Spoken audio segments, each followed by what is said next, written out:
राकेश ने रुचि की कहानी गांव वालों के सामने उजागर कर दी थी, जिससे ठाकुर की करतूतें सबके सामने आ गई।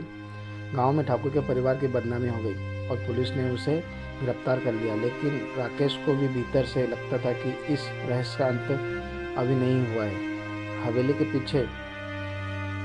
पिछले कुछ हिस्से में अब भी अनछुए थे और उसे यकीन था कि वहाँ और भी भयानक राज छिपे हो सकते हैं। रात के सन्नाटे में राकेश को एक बार फिर उसी दर्द भरी आवाज़ ने झकझोर दिया। यह वही आवाज़ थी जो उसे तहखाने में सुनी थी।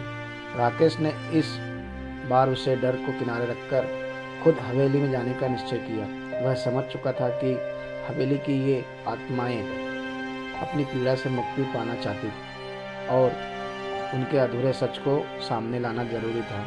रात के 12 बजे राकेश ने एक बार फिर हवेली की ओर कदम बढ़ाए। वह अकेला था, लेकिन इस बार उसके अंदर अजीब सी हिम्मत थी। हवेली का दरवाज़ा खुलते ही उसे अंदर से ठंडक का एहसास हुआ, जैसे कोई उसका इंतजार कर रहा हो। दीवारों पर लटके चित्र अब भी राकेश को घूर रहे थे। वह सीधे तहखाने की ओर बढ़ा, लेकिन इस बार तहखाने का दरवाज़ा खुद ही खुल गया। यह देखकर वह चौंक गया, लेकिन बिना रुके आगे बढ़ा। तहखाने के अंदर पहुंचते ही उसे दीवार पर एक अजीब सा चिन्ह दिखा, जो पहली बार में उसकी नज़र से छूट गया था। उस चिन्ह के नीचे एक पत्थर था, जिसे हटाने पर एक गुप्त दरवाज़ा दिखाई दिया। राकेश ने दरवाज़ा खोला और एक सकरी गली में दाखिल हुआ। गली के अंत में एक छोटी सी कोठरी थी, जिसमें एक पुरानी किताब और कुछ तस्वीरें रखी हुई थी। राकेश ने किताब के पन्ने पलटे, जिसमें ठाकुर की पत्नी और रुचि के संबंधों के बारे में चौंकाने वाले रहस्य छिपे थे।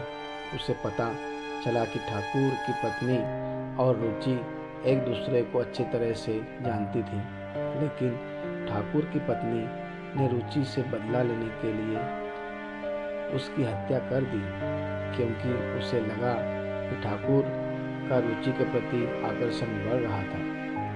ठाकुर ने भी इस साजिश में अपनी पत्नी का साथ दिया ताकि उसका सच सामने न आए। तभी एक धुंधली परछाई राकेश के पास आई। यह रुचि की आत्मा थी। उसके चेहरे पर अब पीड़ा नहीं, बल्कि संतोष की झलक थी। उसने धीरे से कहा, तुमने मेरा सच सबके सामने ला दिया। मेरी आत्मा को अब मुक्ति मिल गई है, लेकिन यहाँ और भी आत्माएं हैं जो इस हवेली के रहस्यों में कैद है। उन्हें भी इंसाफ चाहिए।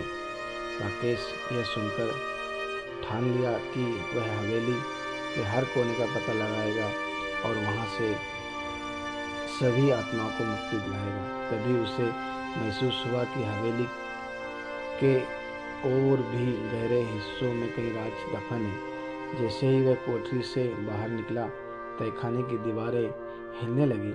ऐसा लग रहा था कि जैसे हवेली खुद को बंद कर रही हो। राकेश ने जल्दी से बाहर निकलकर पीछे मुड़कर देखा।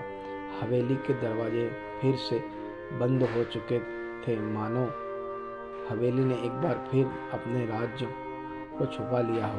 राकेश ने ठान लिया कि वह हवेली में दोबारा जाएगा, लेकिन इस बार पूरी तैयारी के साथ जाएगा।